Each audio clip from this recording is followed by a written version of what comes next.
మీరు చాలా అంటే అగ్రెసివ్ లీడరు అయినో, కానీ మీరు గతంలో కూడా టీఆర్ఎస్లో సుదీర్ఘకాలం పనిచేశారు. అప్పుడు కూడా ఇటువంటి మీరు కాంగ్రెస్ మీద ఇట్ల మీద చేస్తూ ఉండేవాళ్ళు కాదంటారా? నేను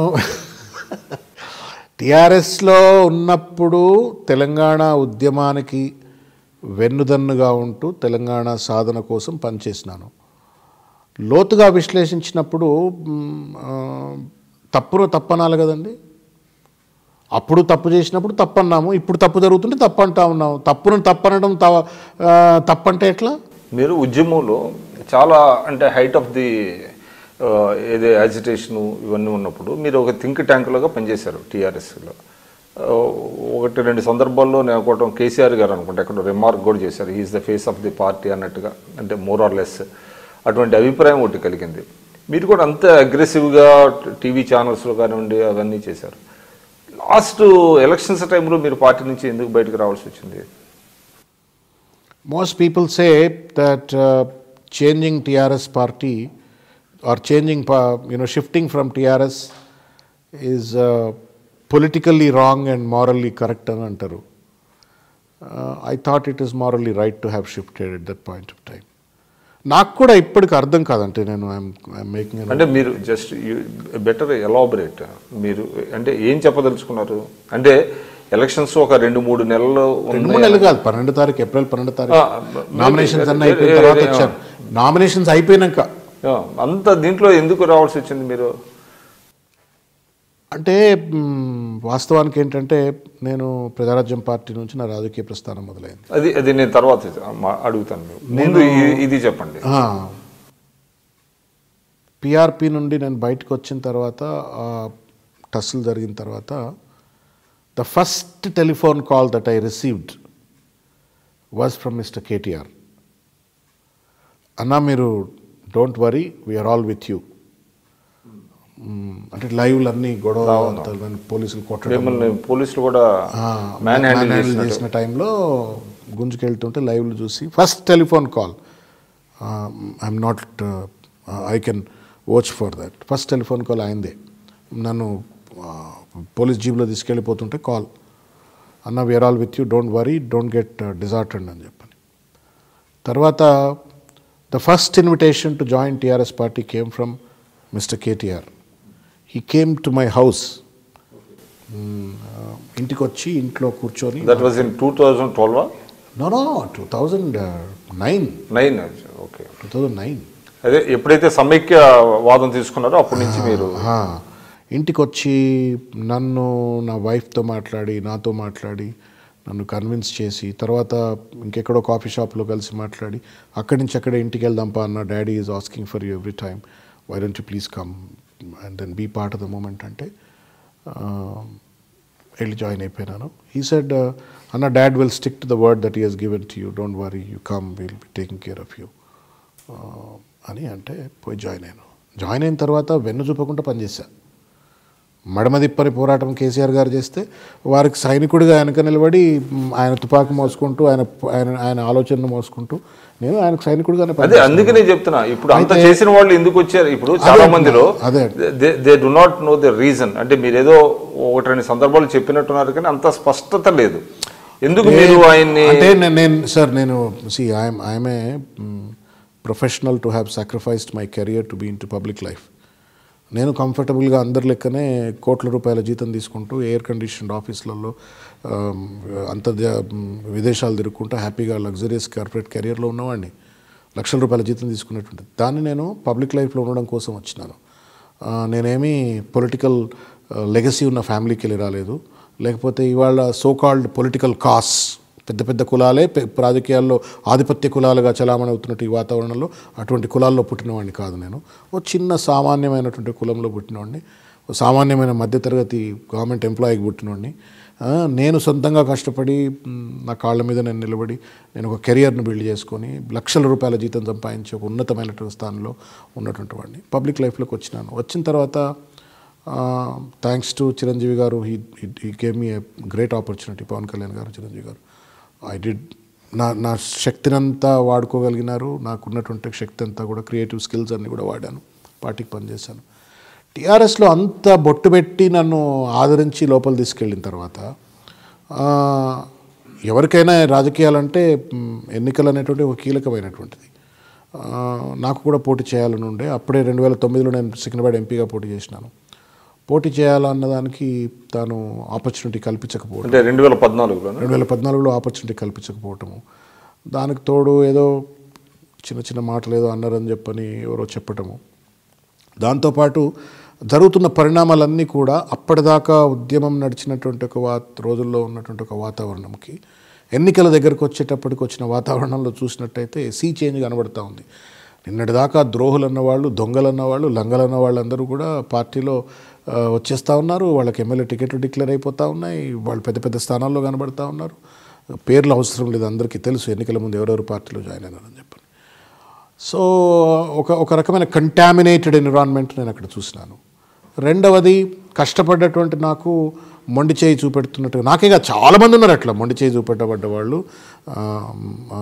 మొత్తం 119 నియోజకవర్గాల్లో ఒక 100 మంది వెళ్తారు అట్లా. Those who thought that they will contest and those who are assured that they will be contesting and they were denied of tickets. So అట్లా సరే వచ్చేసాను. వచ్చిన తర్వాత అంటే మీరు యువర్ ఫోర్స్ టు అంటే గోనా, లేకపోతే వాళ్ళు అంటే టికెట్ ఇవ్వలేదు కాబట్టి మీరు వెళ్ళిపోయారు? తెలుగులో సామెత ఉన్నది సార్, పొమ్మనకుండా పొగ పెడతారని చెప్పని. నాకు ఆ రోజు అనిపించింది, నా ధర్మం నేను నిర్వర్తించిన. ఏ లక్ష్యం కోసం అయితే కేసీఆర్ గారు నన్ను టీఆర్ఎస్ ఉద్యమంలోకి రమ్మన్నారో ఆ లక్ష్య సాధనకు నేను మీ పల్లకిని మోసే బోయి లెక్క నేను పనిచేసిన. మీ గొంతు కలిపిన మీ వాయిస్కు కోరస్. ఏం చెప్పారు కరెక్ట్గా? మీకు టికెట్ ఇవ్వట్లేదు అని అన్నారా? అసలు ఏమి లేదు. ఇక గమ్మత్ ఏంటంటే, ఇంకా నేను ఇప్పుడు టికెట్ అడిగినా, మీరు ఏది ఆశించారు? ఏ టికెట్? అది ఇంకా లోతుగా మరి మీరు రికార్డ్ చేస్తూ ఉన్నారు, అన్ని లోతుగా చెప్పాలనో లేదో నాకు తెలియదు. కానీ అదే ప్రజలతో పంచుకోవటం ఇదంతా. అంటే ఇప్పుడు సరే జరిగిపోయిన చరిత్ర, టికెట్ ఇస్తాము అన్నారు. ఒక స్టేజ్లో నెత్తి మీద పాలు పోసినట్టే శ్రవణ్ కనుక ఒకవేళ ఎమ్మెల్యే అయినట్టయితే, ఎందుకంటే తలుపు తన్నుకొని వచ్చి నా దగ్గర పని చేసుకొని పోతాడు, మిగతా ఎవరికి అంత వెసులుబాటు ఉండదని చెప్పిండు పెద్ద ఆయన. అంత పెద్ద మాటలు చెప్పినాడు. కొంతమంది నక్షత్రకులు ఉన్నారు టీఆర్ఎస్ పార్టీలో, ఇవాళ కూడా ఉన్నారు.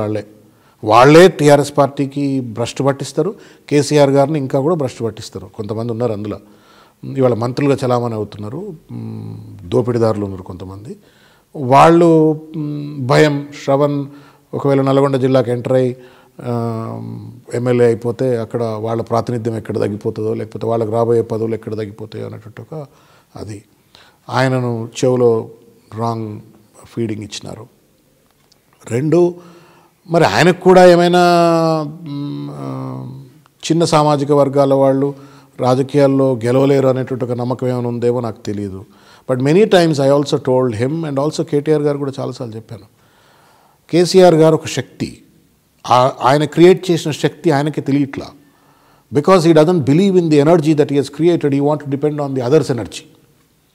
కొండ సురేఖ కావాలా, తలసాని శ్రీనివాస్ యాదవ్ కావాలా, లేకపోతే తుమ్మల నాగేశ్వరరావు కావాలా అనేటువంటిది అదర్ ఎనర్జీస్.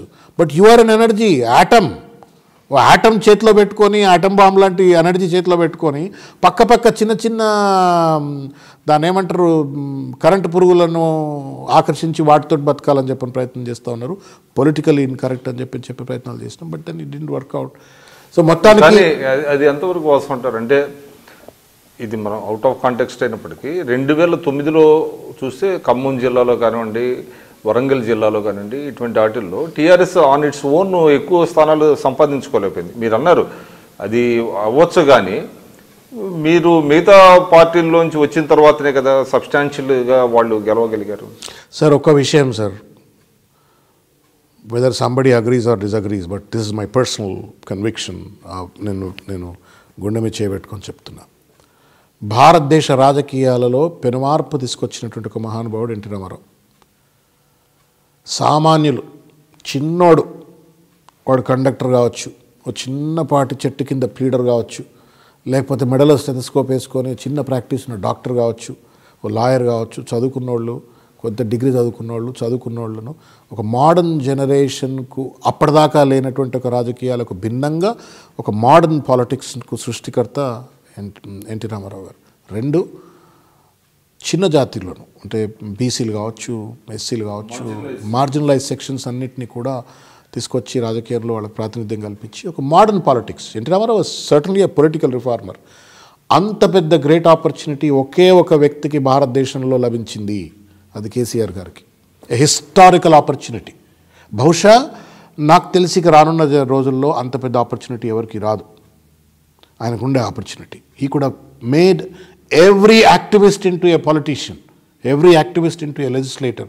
ఇవాళ నిన్నటిదాకా తెలంగాణ రాష్ట్రం వద్దు, తెలంగాణ ఉద్యమం వద్దు అన్నటువంటి వాడు, తెలంగాణ ఉద్యమకారులపైన దాడి చేసినటువంటి వాళ్ళు, దోపిడీదారులు ఇవాళ ఎమ్మెల్యేలు అయిపోయి మంత్రులు అయిపోతే వాడికి తెలంగాణ రాష్ట్రం మీద కమిట్మెంట్ ఏంది? తెలంగాణ ఉద్యమంలో భాగస్వామై తెలంగాణ రాష్ట్రం కోసం పోరాడి ప్రాణం పోయినా పర్వాలేదని చెప్పని పోరాడినాడు వాడు చట్టసభలో ఉంటే వాడు రాష్ట్ర అభివృద్ధి కోసం ఎంత కన్విక్షన్తో పనిచేస్తాడు? Don't you see a sea difference? Sea change లేదా చెప్పండి?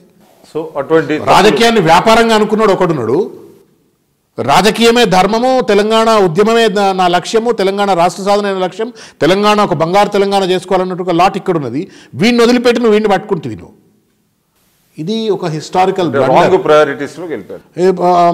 ఇది ఒక హిస్టారికల్ బ్లండర్. మూడవది మీరు అన్నట్టు 2009 కాంటెక్స్ట్ 2014 కాంటెక్స్ట్ వేరు. అంటే సర్వేలు ఏం చెప్తున్నాయి ఇవన్నీ, నేను I go by my intuition. What ever the election results, వాళ్ళందరూ ఎవడో కొండ సురేఖ వచ్చింది కాబట్టి వరంగల్లో గెలవలేదు, లేకపోతే ఇంకెవరో వేరే బాజిరెడ్డి గోవర్ధన్ వచ్చిండు కాబట్టి నిజామాబాద్లో కాదు. That victories of KCR's. ఓడిపోయిన వాళ్ళు కేసీఆర్ వల్లనే ఓడిపోయినారు, గెలిచిన వాళ్ళు కేసీఆర్ వల్లనే గెలిచినారు. టీఆర్ఎస్ ప్రభుత్వం అధికారంలో ఉందంటే అది కేసీఆర్ వల్లనే, తెలంగాణ ఉద్యమం వల్ల. కేసీఆర్ అంటే తెలంగాణ ఉద్యమం, దాని చుట్టూ ఒక ఈకోసిస్టమ్ ఉంది. తెలంగాణ ఆస్పిరేషన్స్, తెలంగాణ ప్రజారాజ్యంలో ప్రజల గొంతుకుగానే అప్పుడున్నటువంటి ఒక ప్రభుత్వ వైఫల్యాలను ఎత్తి చూపడానికి ఉపయోగపడ్డది. టీఆర్ఎస్లో తెలంగాణ ఉద్యమానికి గొంతుకుగా పనిచేశాను. ఇవాళ కాంగ్రెస్ పార్టీలో కూడా ప్రజల గొంతుకుగానే ఉన్నాను. ఇది భగవంతుడు ఇచ్చిన అవకాశంగా నేను భావిస్తూ ఉన్నాను. I may not be part of the power, I have not been part of the power, but then I'm part of the people's వాయిస్గా ముందున్నానని చెప్పి సంతోషపడతాను. విత్ రిఫరెన్స్ టు మీరు అడిగినటువంటి కళ్యాణ్ గారు ప్రజారాజ్యం ప్రస్థానం,